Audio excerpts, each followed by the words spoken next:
Have you ever stood at the edge of something enormous? A mountain, an ocean, a problem, and thought, I cannot do this. This is too big for me. Now imagine that the thing you are afraid of, you were actually born to do. That is the story of Hanuman. Not the Hanuman you see in temples already leaping through the sky, but the Hanuman who sat on shore, stared at an impossible ocean and said nothing. Because he had completely forgotten who he was. Close your eyes if you like. Let me take you there. It is many thousands of years ago at the very southern tip of India where the land ends and the ocean begins. An army has stopped, not because they are tired, not because they are afraid of battle. They have stopped because the ocean stretches before them, vast, dark and seemingly endless. Somewhere on the other side, on an island called Lanka, Sita, the wife of Ram, is being held captive by the demon king Ravan. The army is made of Vanar, warriors, brave beyond measure, but the ocean between them and Lanka is hundreds of miles away, and none of them know how to cross it. They sit, they debate, days pass. Some suggest building a bridge, some suggest swimming, some sit in silence because they know no matter how brave a warrior is, he cannot fight an ocean. And in the middle of this great army, one warrior sits apart. He is large, powerful, his eyes are golden, his chest is like a mountain. His name is Hanuman, the son of winged god Vayu, and he is staring at water, not with fear, but with a strange, heavy silence. He is the most capable being in that entire army, but he does not know it, because Hanuman carries a curse from his childhood. A curse that made him forget every extraordinary power he was born with. He has lived his entire life not knowing what they are. The eldest among them, an ancient bear king named Jambavan, watches Hanuman carefully. Jambavan has lived through 4 ages of the world. He was present at the beginning of creation. He knows things that no one else remembers, and what he sees in Hanuman is not a warrior who is afraid. He sees a warrior who has simply forgotten.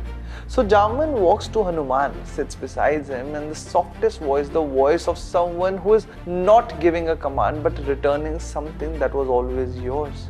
He begins to speak. Do you know who you are, Hanuman? Hanuman looks at him. You were born when the wind itself held its breath. You are the son of Vayu, the force that moves through every living thing. When you were a child, you leapt into the sky to catch the sun because you thought it was a fruit. The gods had to intervene. They gave you a boon that you would be boundless in strength, in wisdom, in devotion. And then because your power frightened even the sages, a gentle curse was placed that you would forget your own abilities until the moment someone reminded you. I am reminding you now. Something shifts. It does not happen all at once. It moves through him slowly like a wave returning to shore after a long journey. He feels his breath deepen. He feels the ground beneath him as if for the first time. He feels himself. He stands, and as he stands, he grows. The Vanars around him step back because the Hanuman rising before them is no longer a warrior sitting quietly by the ocean. He is something ancient, something vast. His form expands until his shadow falls over the entire army.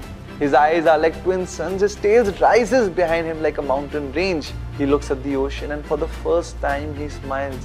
He places one foot on the peak of Mountain Mahendra. The mountain groans under the weight, not of his body, but of his energy. He draws his breath in. Every tree bends towards him. The ocean itself pulls back slightly as if making room.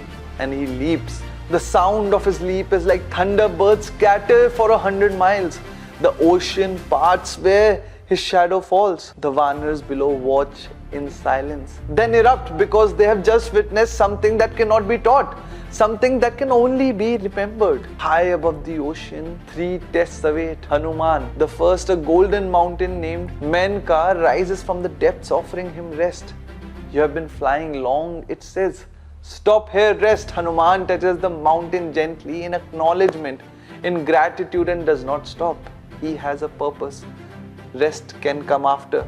The second test, a great sea serpent named Sursa blocks his path. No one crosses this ocean without entering my mouth. She declares it is an ancient rule, it cannot be broken. Hanuman does not fight her. Instead, he grows larger and larger until the serpent must open her mouth impossibly wide to match him. And then in one instant, he shrinks to the size of a thumb. darts through her open mouth and emerges from the other side. I have entered and exited your mouth, he says calmly. The rule is honored.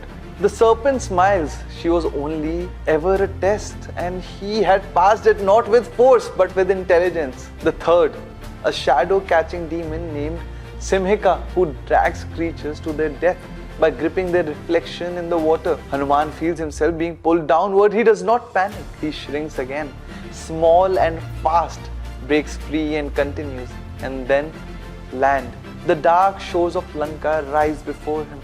He lands silently. He shrinks to the size of a cat, and in the deep quiet of night, he searches through the golden palaces, through demon guards, through gardens of strange flowers, until he finds her, Sita, sitting beneath an Ashoka tree, alone but unbroken.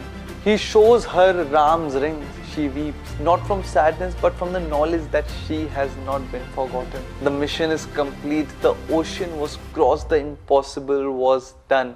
Now here is what the story is really about. Hanuman did not become powerful the moment Jambavan spoke to him. He was already powerful. He had always been powerful. Every leap he had ever taken, every act of devotion, every moment of courage, all of it happened while he had forgotten who he was. Think about that. He was extraordinary even without knowing it.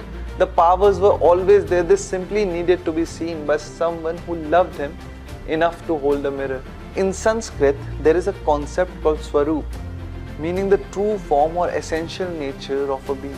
Every living thing has a Swarup, a nature that is theirs, that cannot be taken, only forgotten. Hanuman's story is not just about crossing an ocean, it is about what happens when someone reminds you of your Swarup.